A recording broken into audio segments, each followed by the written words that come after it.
Welcome back to the third segment of our Differentiation in the Band Room webinar. I'm Dr. Zandra Bell McRoy. I'm the virtual PLC lead for 6 through 12 band. And let's just jump right back in where we left off. So we're just going to do a quick review, um, differentiating the three elements, three, not three, three elements of instruction, um, content, process, and product. Those are the three elements of instruction. And then finally, the how to differentiate those three elements of instruction: readiness level, learning profile, and interest. So these are the ways in which one can differentiate the three elements of instruction. All right, here we go. We've already talked about content. We talked about content in the last segment, and in that we talked about differentiating that content in two different ways: readiness level and interest. So things that interest students, whether it's scales or technical studies or repertoire, they can engage with the material in that way, with the content. And also, based on their readiness level, where are they, and how far away are they from that knowledge and understanding that they need to have. So let's jump in to our next chunk: process. So process refers to the activities designed to allow application and practice of these new skills and information. And some ways of um, process of differentiating process in the band class are allowing students to move through the content at a pace that is comfortable for them. That's difficult. Allowing them to move through the content at a pace that is comfortable for them. That is difficult for us as band directors because um, we are always thinking about the end game, right? Where do we need to be? We have this concert, these performances. And so it's difficult for us to allow students that flexibility and that freedom to move through the content in a way that doesn't create stress and anxiety. It allows them to move through things and really achieve mastery. So in our classroom, we use choice boards and challenge boards a lot. It is a thing. It's my new thing that I've been using a lot since our virtual instruction time, and it really does work. It really works for especially our very motivated students. They know exactly. They're very aware, self-aware, and know exactly how far away they are from the end goal, and they really know where they're lacking and what they need and how they need to navigate through the content. Right? They know exactly what they need to do, and so it allows them to work at a pace that's comfortable, but it also allows them to achieve mastery periodically throughout the process. So for example, they will achieve mastery at varying tempi. They'll achieve mastery when it comes to different chunks and parts and things like that. So we use challenge boards a lot. So let's take a look at one of the challenge boards that we've used for our wind ensemble recently. And this is our wind ensemble challenge board.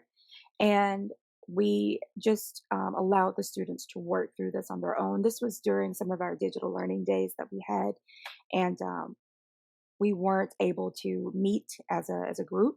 And so we were able to still get work done and allow the students to um, differentiate their process. And so, for example, we just broke it down like flutes, clarinets, altos, trumpets, and so we sort of split things. So, for example, I'll jump to clarinets here. Um, they had Flipgrid assignments, and they submitted the tempo that they could perform at cleanly with no mistakes. So, regardless of which tempo they chose for the Inferno here, um, they had to master that tempo. And so if they were at level 1, they got the same points as the kids that were at level 3, but they were able to do it in a way that they could manage, and it gave them a goal to set, and they were able to eventually get to level 2 and then level 3. Um, and so we just said, just announce the level that you're going to perform the excerpt in Flipgrid. And so they were able to do that. And so, for example, with trumpets, they have different hotspots, is what we call them in our class. And so, again, they were at they had tempo markings. And so they were able to figure out how far back they needed to pull the tempo so that they could eventually work their way up to 120. And so they were able to work through their process in a different way, right? So they're all playing the same thing, kind of, but all of our first trumpets are playing the same thing, but they were able to work through it in a different way. Okay. And then with our trumpet 2 and 3, they had different chunks as well. And then when we get to tuba, they have different chunks. Everybody's kind of working through the same things, but it's really specific to them. Um, and as you can see, everybody kind of has their own thing: trombone 1, trombone 2. So everybody kind of is working through their process their own way because they get to decide, okay, chunk 1, I'm going to do this. And I can decide. Um, what tempos I want for these more difficult sections. And I've got to take my journey a little bit slower than maybe the person sitting next to me, but I'm still going to get there. Okay. So I hope this helped, like kind of seeing this. And I got this challenge board out of Slides Media, great resource, free slide templates, and was able to create this pretty quickly. And the students were able to navigate this. So back to the presentation. All right. So I hope that that challenge board made sense to you. And it doesn't have to be that complex. But for us, for our purposes, that's what we needed to do. And we have another one that we've used as well for the march and for our lyrical tune that we played at large group as well. And so, we use different challenge boards for different pieces. This is another great Stanford quote that I pulled from the article. If students are grouped for a specific purpose or are allowed to choose the most appealing task, they can process the new information or practice the new skill in a way that matches their skill level, interests, or preferred learning style. So by using that challenge board, we allow them the space to kind of navigate through the learning process and the mastery process of that content in a way that works for them. So it gives them that autonomy, and it also gives them that agency. So they are owning their learning a little bit. And finally, product. And product is the means by which students demonstrate what they have learned. And so examples of product differentiation could be allow students to demonstrate their knowledge in varying ways. So some students, they want to perform live for the class because that's just their jam. They just get an adrenaline rush from playing and performing. Some students may want to record and just play for you. Um, and no one else can hear it but you. You're their trusted person.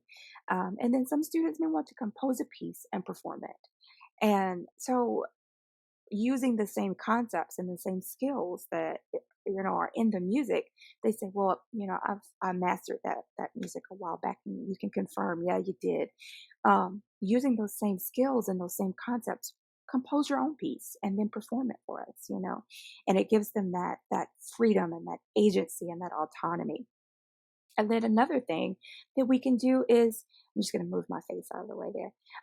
It gives students varying opportunities to be assessed on their new knowledge and skills. And it can create less stress for our students It can create a deeper understanding of their learning for you as the teacher and a better relationship between the teacher and students because it's not contentious, right? They're not afraid to come and play for you. Um, we have ways for them to allow us to measure their mastery of different skills and concepts, but we don't have to do it in that old school play for me in front of everybody kind of a way. You can just create an opportunity for you to kind of delve into who they are as a learner as well without having to commit a great deal more time.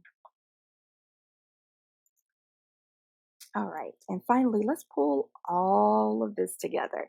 So we've gone over a lot of stuff with this differentiation thing, but let's pull it all together now. So another quote, I love a good quote. Um, Differentiating music instruction requires teachers to know their students well. That's hard. It's a lot of them, right? We don't teach like 10 at a time or 20 at a time, even 30 at a time. Some of us are teaching like 60, 70, 80 at a time. But it is important. It does require us to know them, to know who they are. And in order to determine students' readiness levels, learning profiles, or interests, music teachers need to conduct pre assessments to identify meaningful characteristics for flexible student groupings. So, sorry, guys, here we go. How do you conduct pre assessments? This is just how I do it, right? This is my way, and it's not the best way. It's not the only way. It's just my way. Um, I do conduct pre and post assessments in music theory each semester. I want to know where they are when they get there, even if we are, because we are on a block schedule. We do have some students that come in mid year that weren't able to take band the first semester. So I do a pre and post assessment in music theory each semester. We have a full music theory curriculum that we go through. It's really important. It is one of my priorities. It's just my thing. And I hope it's yours too. They need to know how to read and write, and they need to know how to understand what they're doing and why they're doing it. Um, so I can show you what our pre and post assessment looks like is our diagnostic assessment. All right, here we are. So this is our music theory diagnostic exam, and it is just they know that if they complete it, they get 100. The the data that we gather from it is for us so that we can build our music theory lessons um, and also justify the county paying for those music theory assessments. So they go through this process, and I'm going to have to be in class right now. So they just go through this. Um, and I am ZZ today. And let's see, picture up.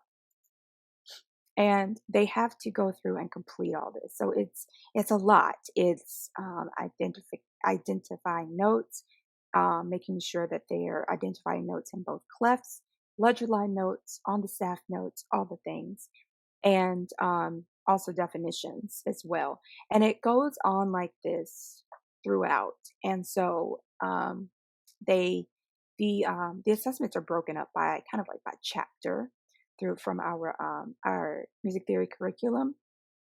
So we kind of label with what each section is covering so that they can know exactly what we're looking for. And so they go through this, and we do this at the beginning and the end. Helps us to measure the effectiveness of our curriculum and of our instruction, but it also helps the kids kind of know where they are and where we need them to be. And so they get to see where their readiness level is and where they are in proximity to the learning process. All right, so let's jump back. Okay, and then the next way that I conduct pre assessments in the classroom is through our band placement auditions. And so this is an example of what our audition process looks like. Okay, so um, we have students audition that want to. There, we do have a non-audition band option, but all students have the option to audition for our top two groups. And this is our audition process. And so we get to listen to each student play these four major scales with arpeggios and a one octave chromatic scale and a short etude. And then we get to listen to students that want to audition for our wind ensemble to play our eight major scales. It used to be different. It used to be play as many scales as possible in 2 minutes. And so that would allow them to play major scales, minor scales if they wanted to. But we decided post COVID that we needed to just take a step back and just let's hit these eight major scales. And and then they have to play every scale possible that they can on their instrument, two octaves or more. And then a two octave chromatic scale from concert F to concert F. That's something that we do in class every single day in the wind ensemble. So it makes sense. And then a more difficult etude there that they perform. So once I have this data, I know exactly where everybody is. I am able to place them in the correct band class, but I'm also able to figure out where our holes are, where our gaps are, where we need to start in the fall with instruction. And then during the first few days of school, we have students play through the method book starting with book one. So it doesn't matter which method book you use, just starting at the beginning is always great. We call these power reading days. And we just play through it and we get like that information. We're gathering data on where they are, what they need, and they read and read and read for days and days and days until they stop. And when they hit the wall, that's where we take that line and we back up about 10 lines and we get ourselves back into a learning mode, and that's where we stop our power reading. So it works really well. It gives us some information about where our kids are and where we need them to be. And then finally, and that's really important with all of the virtual learning that happened over the past couple of years, because we have students that are a little further along than others, and we also just learning was interrupted, and so we need to make sure we know where they are and what they need from us to get to where we know they need to be. And then finally, we do get detailed information about each rising ninth grader from our middle school directors. And when I say detailed, I mean detailed. Like, um, do they have trouble with range? Do they have trouble with dexterity? Are they, having difficulty with rhythm reading? Are they really great at sight reading? We get that information. Did they make honor band this year? We get that detailed information and we keep a running document of it. We have a spreadsheet and it's private to just the four of us, our two middle school directors and the two high school band directors, and we use it to really make sure that we know who we're getting. Now, as far as sensitive information, we don't share that, but it's just like music information. We do get detailed information about each student, about their playing. So, a practical approach to differentiation. So, practical is what we all need. We don't have time to get super fancy, but once you've collected the data from your pre-assessments, whatever that may be, begin to plan the work. So remember to keep student learning and engagement at the center of your planning. That is the key for differentiation. It's really just about the student. What do they need from us to be as successful as possible? And then determine the most important student needs. Determine the most flexible lesson element to differentiate. I guarantee you is typically going to be content. That's where a lot of us start. And then process is next. And then evaluate if the differentiation measures have proven effective for your students. So gather that data and figure out, is this working? If it didn't, go back, kind of figure it out, try something different, see if that works. It's a lot about figuring out what they need from you, figuring out what they need to be strong learners, and yeah, then giving that to them, and keep plugging away and figuring it out until you crack the code, and then you're gonna have to figure out how to crack the code all over again soon because it's always changing.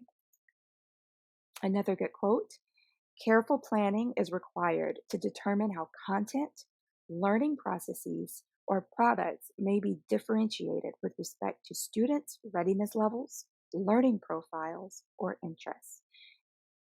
Careful planning, that's so important. How to plan thoughtfully, carefully, and with purpose.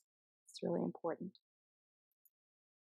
Now, I hope this webinar has been beneficial to you. This is an area that I've really worked to get stronger in over the years. It's been my yearly goal several times with my teaks, and I would really love to hear from you. I'd love to hear your ideas and your thoughts. This is an area that is a little can be a contentious topic for us as band directors because we're so rarely involved in those conversations about differentiation. We're typically out of the loop, and then we're expected to do it. And so, hopefully, this has helped to spark some ideas for you, and we can start sharing some ideas back and forth, and figuring out how to make differentiated instruction something that we just do because it's just what we do. And it's not an event, it's not a task, it's just a part of our teaching and learning process. And please share your ideas. I want to hear what you have to say. Um, Check us out on the website or on any of our social media platforms here. And check out our YouTube channel. All of the webinars that we've done for the past couple of years are there on that YouTube channel. And you can also check out the Fine Arts Facebook page as well as the Fine Arts Twitter account. And so these are some of my sources: Differentiation in the Music Classroom by Stephanie L. Standifer, Responding to the Needs of All Learners by Carol Ann Tomlinson, and Leading and Managing a Differentiated Classroom by Tomlinson and Imbue. So these are the sources I used. I started out with like 10, and then I said, no, that's just too much. That's part of the problem. We get information overload. So I wanted to keep it really tight, really simple, really focused. And so this is hopefully, a great jumping off point for us, and we can start to share some sources in the discussion. I like to give credit where credit is due. This template came from Slides Mania. Great template. Again, free templates for PowerPoint and for Google Slides. It's just a great resource. And I hope that this has been a helpful webinar for you. And I'll see you next time. Thanks for your time. Bye bye.